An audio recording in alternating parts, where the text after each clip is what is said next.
Bonjour à tous et bienvenue dans ce 13e Facebook Live Santé Essentielle. Hier, je vous parlais de la chaleur et j'évoquais quelques petites astuces pour pouvoir la supporter au mieux.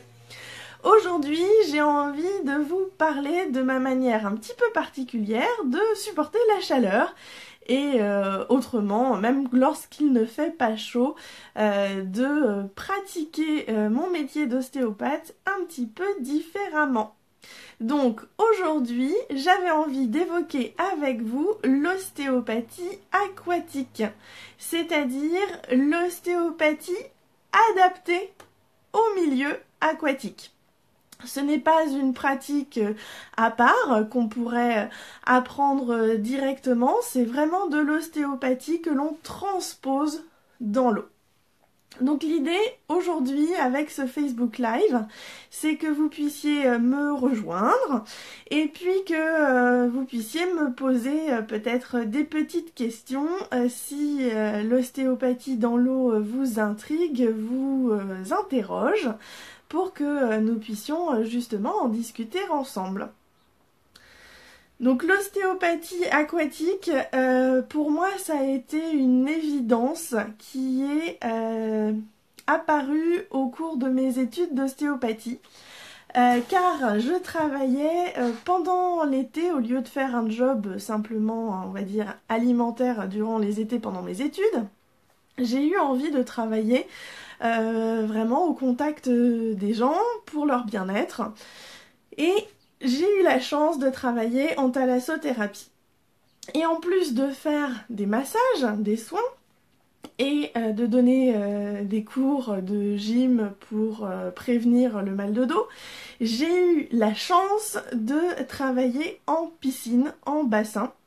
Et là, j'ai décliné ce que je savais déjà lorsque j'étais étudiante sur table pour l'adapter justement dans l'eau. Et forte de ce que j'ai pu observer, des résultats, du bien-être, de la fluidité, de l'aisance qu'on pouvait avoir dans l'eau, je me suis dit c'est pas possible, j'invente absolument rien, ça doit déjà exister, le fait de pratiquer l'ostéopathie dans l'eau. Et du coup je me suis renseignée. Et effectivement, ça existe depuis plusieurs années maintenant. Et il s'avère même que les pionniers, les fondateurs de l'ostéopathie s'étaient intéressés à l'eau et à la pratique aquatique. Donc c'est pas du tout un gadget et une nouveauté, mais c'est quelque chose qui est plutôt méconnu.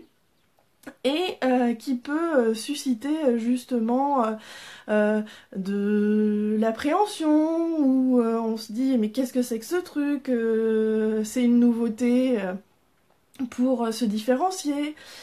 En fait, c'est vraiment une façon de pratiquer qui va être amplifiée avec les bienfaits des thérapies aquatiques.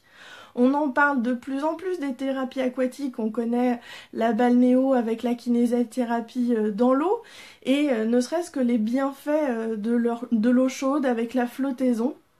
D'ailleurs, il y a eu je crois une vidéo qui a été retransmise dans l'émission Allo Docteur ou le magazine de la santé sur ne serait-ce que les bienfaits de la flottaison et de l'eau chaude.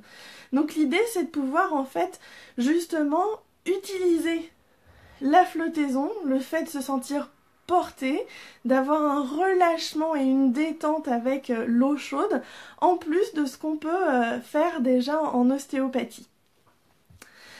Donc mon pourquoi je me suis mise dans l'eau avec l'ostéo, c'est tout simplement parce que j'ai eu la chance de pratiquer, que j'ai découvert du coup cette façon de fonctionner et qu'elle est vraiment complémentaire à la façon de travailler sur table de manière classique en cabinet.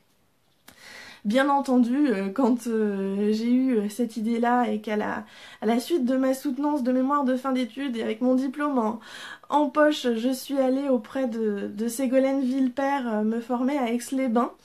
De nombreux profs se disaient mais qu'est-ce qu'elle va faire? Qu'est-ce que c'est que cette idée saugrenue?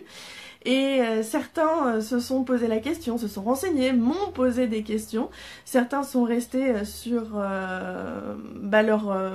leur idée un peu préconçue sans creuser plus. Et me voilà quand même, parce que je suis un petit peu tête de pioche, on va dire, persévérante, pour le côté positif, à pratiquer dans l'eau depuis quelques années maintenant, puisque ça fait depuis 2008. Donc en 2008, on devait être à les grands maxi une dizaine d'ostéopathes aquatiques. Maintenant, on est un peu plus nombreux avec les personnes qui sont formées au fur et à mesure, mais c'est pas forcément quelque chose de connu encore. Donc voilà, l'ostéopathie aquatique, ça nécessite une formation en plus de la formation à l'ostéopathie. C'est un complément, c'est une façon différente de fonctionner.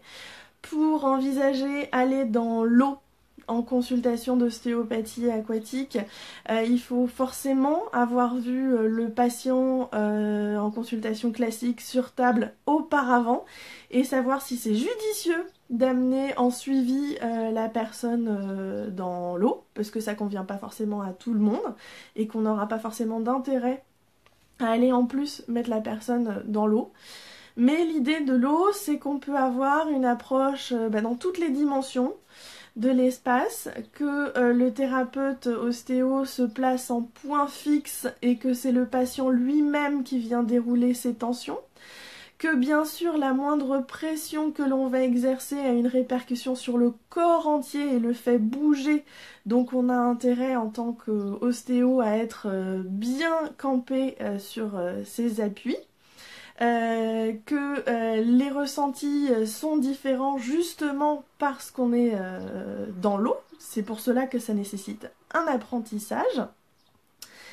Et en fait, en consultation dans l'eau, le patient, il est sur des flotteurs.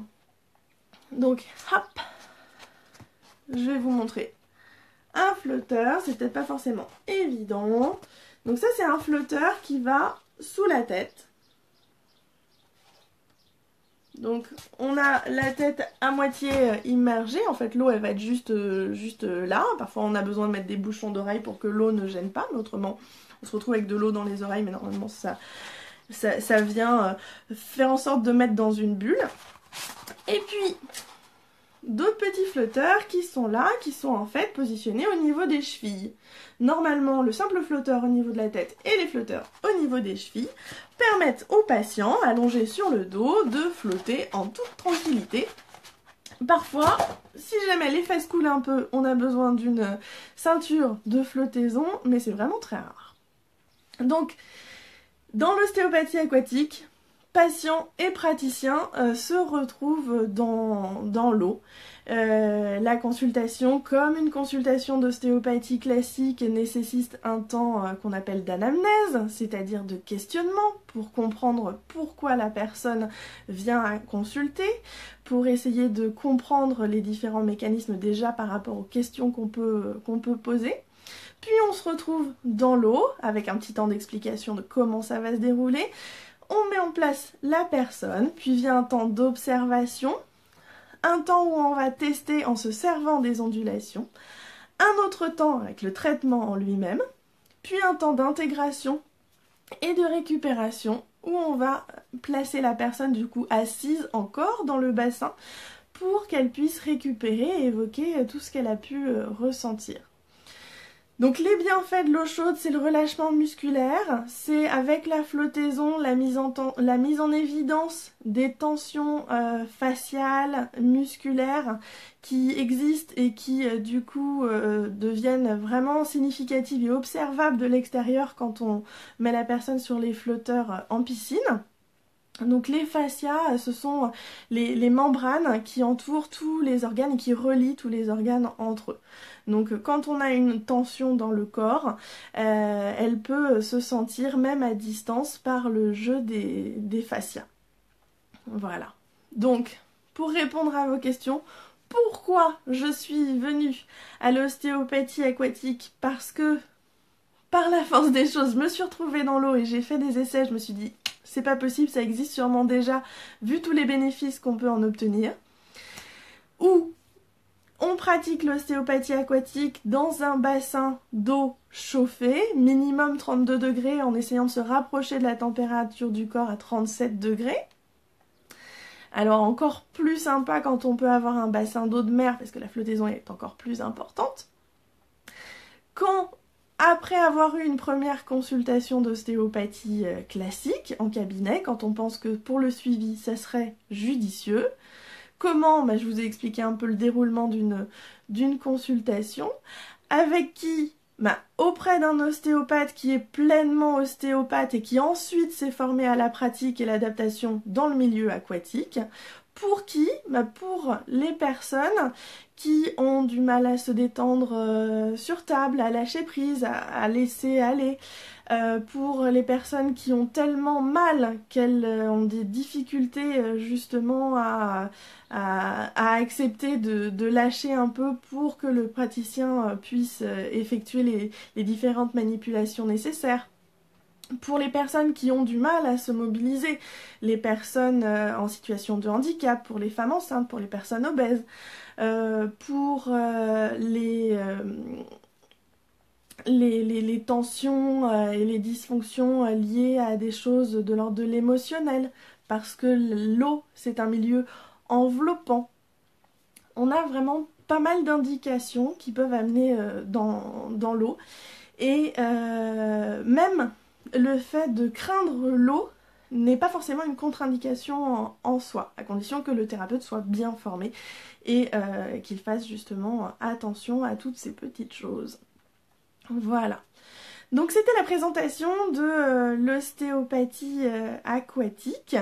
Donc je vous laisse revisionner la vidéo. Surtout n'hésitez pas à me mettre des petits commentaires en dessous avec des questions pour savoir un petit peu plus. J'ai essayé d'avoir une vision un peu large pour vous présenter cette façon de travailler en ostéo. Qui n'annule absolument pas la façon de travailler en cabinet, bien au contraire, les deux pratiques viennent s'enrichir l'une l'autre. Au fur et à mesure, par exemple, mes appuis sont sûrement devenus plus doux en ayant pratiqué dans l'eau, puisque la moindre pichenette va avoir des conséquences importantes et visibles dans l'eau. Donc c'est pareil sur table. Donc voilà. Un petit peu une vision globale de l'ostéopathie aquatique. J'espère que ça vous aura donné quelques informations pour mieux vous faire une idée sur cette façon d'envisager également l'ostéopathie. Je vous dis à très bientôt pour une prochaine vidéo en direct ou en différé sur Santé Essentielle.